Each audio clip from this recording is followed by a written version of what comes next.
What's up everyone, back for another beer review, and today I'll be reviewing a beer from the Narragansett Brewing Company, and they are out of Providence, Rhode Island, and this is their Fresh Catch. So they're calling this one a Citra Session Ale that comes in at 4.2% alcohol by volume, 23 IBUs at the time of review. And this can is approximately 7 weeks old. So this is a beer that I've wanted to review for a couple years now, but I just never picked it up. And every time I saw it, it was a bit older, like 6+ months old. So I finally found a relatively fresh can of it, and I'm giving it a go. I've had this one recommended to me by numerous viewers of the channel over the years, most recently Chaz, who always comments about distribution, which I love. This, he said, is one of his favorite like shelfie beers along with their Summer Catch. I did not pick up their Summer Catch. This, the Summer Catch and an IPA come in like their spring/summer variety pack. However, I typically buy singles. Couldn't find a single of it. If I do find a single of Summer Catch, I will grab it, but for now, we're just reviewing this one. So again, they call this one a Citra Session Ale, essentially, it's an American blonde ale, and they dry hop it with Citra hops. So that's pretty much what it is. So let's give it a pour here. Try to go a little aggressive here, but not crazy, something like that. A little bit more here. We're gonna get the bounty paper towels out because you know how I roll on my channel. I always spill it down the side. I mean, that's essentially what that's for right there, that coaster, right? It's aesthetically pleasing on the Beard Patrol, baby. It's aesthetically pleasing. We'll throw this over here, so I don't want, stuff all over it. I want the wet spots and stuff. Anyway, how does this look? Well, I poured it aggressively because I wanted to get ahead on it. A lot of these, like low ABV crushers, lagers and stuff, this isn't a lager, but you know what I'm saying. A lot of times the head retention is terrible, so I wanted to make sure there's a decent head retention. Looking pretty fantastic. So that has, on camera, it always looks more dull and completely different like when I watch the reviews back. This, in person, hold it up to the light, has this beautiful golden blonde color. So American Blonde Ale, yes. There's a good clarity, although there is some chill haze and maybe some gentle haze as a whole. You might not even be able to see through it, but I definitely can see the shadow of my hand through the glass. Has a 2-finger of this bright white, honestly, really creamy looking head. It's a little bit of a soap sudsy look to it, but like that looks fantastic and it's not going anywhere. So me worrying about the head dissipating, no, it's not. You know what the nose reminds me of? An old school, because you rarely see session IPAs. Nowadays, with everything being hazy, you don't see a lot of session hazy IPAs here and there. I've only reviewed a couple on the channel. Session IPAs used to be huge back in like the mid-20s. I'd say between like 2014 and 2017. There's a lot of breweries that were kicking them out. Firestone Walker had Easy Jack. Stone had their, was it Go-To? There was a lot out there. And this kind of reminds me of that. It has a little bit of that kind of biscuity, bready malt base you get with a blonde ale. Even again with the session IPAs, it would be the same thing. And then the nose, it's Citra. It's orange, it's peach, it's grapefruit for the most part. A little bit candied, but also fresh. Slight juicy qualities. There's also a little bit of like this piney floral kind of resinous tone to it. It smells actually quite fresh.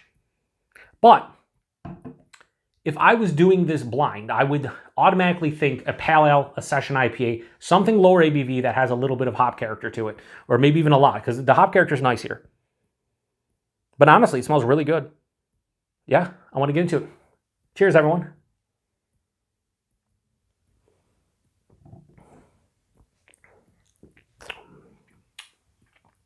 So I think I really like the finish now. I was just going to say something else, and the finish just kicked in. Yeah, I mean, this honestly drinks like a pale ale or something in that realm. Not necessarily like I don't think it has enough like hop character and bitterness to call it even a session IPA, especially since the fact that it's not really that hazy and it's not a hazy beer in general. They just call it Citra Session Ale. But this almost has IPL vibes, so India Pale Lager vibes, almost like a cold IPA vibe. It has enough hop character to say, yes, you call it a Citra Session Ale, I get the Citra. But the rest of the beer, the base, the body of it, everything screams lower ABV, hop forward beer. And that's exactly what it is. So, body and mouthfeel. Buying this one is higher side of light, lower side of medium. So I think for 4.2%, it's fine, right in the wheelhouse. I don't find it like necessarily watery, but it has a little bit of thinness, but you expect that based on the ABV and the style. The mouthfeel, it's very crisp on the palate, moderate carbonation, smooth going down on the palate for sure. Yeah, it's very refreshing because of the crispness to the mouthfeel. The taste, though, I'm not going to sit here and bullshit you and tell you I'm getting fucking 15 different flavors, because I'm not. From the palate, there's this beautifully constructed, like, biscuity, bready kind of malt character, a slight graininess. It hits me at the forefront, dives underneath the palate, then hits me on the back of the palate with a little, like a kiss of tartness, very slight, like almost not noticeable, but just almost like a refreshing slight tartness. However, through the vast majority of the palate, the meat of the palate, so to speak, a lot of, again, orange. It's juicy orange, it's pithy orange. It's not really like candied, you know, it's not like over the top sweet. It just has a nice, like, authentic, like, orange grapefruit character, a touch of like an underripened peach. And then finish, I get this floral, slightly resinous pine quality. This is mild to moderately bitter with a semi-dry finish. This is a little bit more, to me, bitter than dry, which is nice. It's very refreshing for what it is. Now, here's the question. Is this beer blowing me away? Is it anything amazing? It's not, but it's Narragansett, and I like Narragansett lager. I think it's one of the better, like, macro/macro-esque lagers out there for me personally. I really dig that one. If I did like a, you know, like a ranking of some sort, or like a tier list, Narragansett would be probably one of the top 2 tiers for sure. This beer, I think this beer is exactly what it says it is. It's a Citra Session Ale. It's low enough in ABV where you could session it. It has enough of a Citra hop character where you can tell, hey, there are citrus characters in here, a little bit of stone fruit. It's very Citra-esque. However, there's only a couple characteristics on the palate, but you're drinking a session ale, so it's kind of be expected. So that was just a very long-winded way to say that I think this is good but not great, or I should say this is very solid to good. I'm going to have no problem drinking the rest of this, and I can see why a beer like this would be in a variety pack. I see why they have also made a summer catch one, because if you wanted your hop fix and you wanted to be able to drink 3, 4, 5, an entire 6-pack at 4.2%, you could, and you wouldn't be loaded.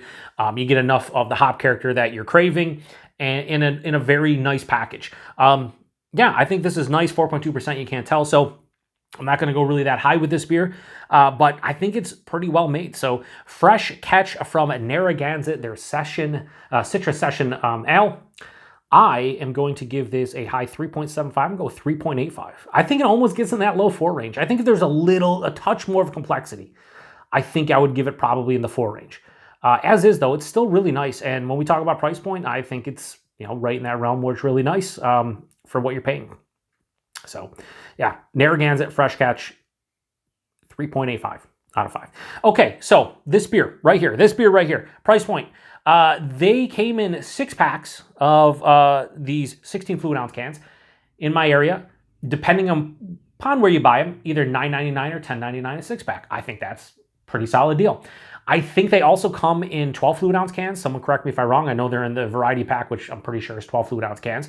I don't know if they sell them 6-packs, 12-packs cases of this, because I've never really seen them. I've only seen the pounder cans here. However, I would imagine if they came in 12 packs, you're probably talking, $18 a 12-pack or something like that. Maybe even you could get deals where there's $15, $16 a 12-pack. I don't know. But I think for what it is, the quality, I think that's a decent deal for sure.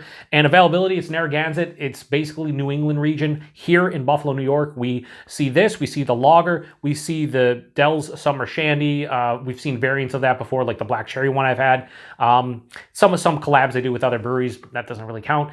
But yeah, we don't see a ton from Narragansett. I do know if you go to, it says right on the label, it says visit us on the waterfront in Providence, Rhode Island. If you go to that I guess brewery or tap room, wherever you want to call it, they have a bunch of different tap room only beers that you can try that apparently are really good. Also, I just noticed on the can it says Narragansett Brewing Company, Providence, Rhode Island, and Rochester, New York. So maybe this one right here in my, let's see if they have it in the bottom here if it says anything.